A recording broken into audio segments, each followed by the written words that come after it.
Gugus Tugas Penanganan COVID-19 Buleleng kini terus mengencarkan kegiatan tes swab massal bagi kalangan ASN di Pemkab Buleleng.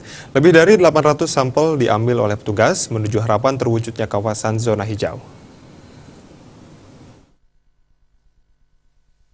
Hal tersebut disampaikan oleh Sekretaris Gugus Tugas Percepatan Penanganan COVID-19 Buleleng yang sekaligus Sekda Buleleng Gede Suyase. Menurut Suyase, tidak hanya Buleleng ingin mencapai zona hijau, hampir semua daerah ingin menjadi zona hijau atau bebas dari COVID-19.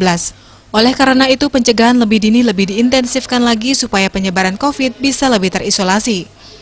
Khusus di Kabupaten Buleleng saat ini, terdapat 800 sampel yang dites swab dari total 7.000 ASN di Pemkab Buleleng. Bahkan regen yang diberikan oleh provinsi sudah habis terpakai keseluruhan. Suyase menambahkan pihaknya akan terus mengajukan regen ke Provinsi Bali untuk bisa terus melakukan tes swab massal bagi ASN yang belum dites. Provinsi kan memberikan baru 1.000 reagen untuk tes massal. Udah habis ini ajukan lagi. Sesuai dengan Sekda Provinsi, perintahnya ajukan lagi, kalau sudah habis ajukan lagi sampai tes massal ini bisa selesai di bulan Desember. Artinya swab massal ini untuk menuju Buleleng ke zona hijau, Pak? Ya, mungkin seluruh daerah harusnya diharapkan hijau, ya.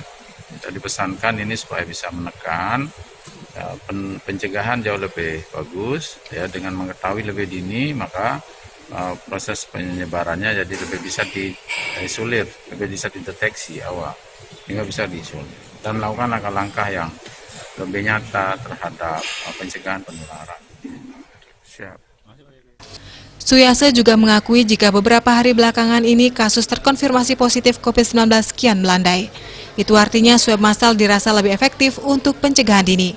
Komang Yuda, Bali TV.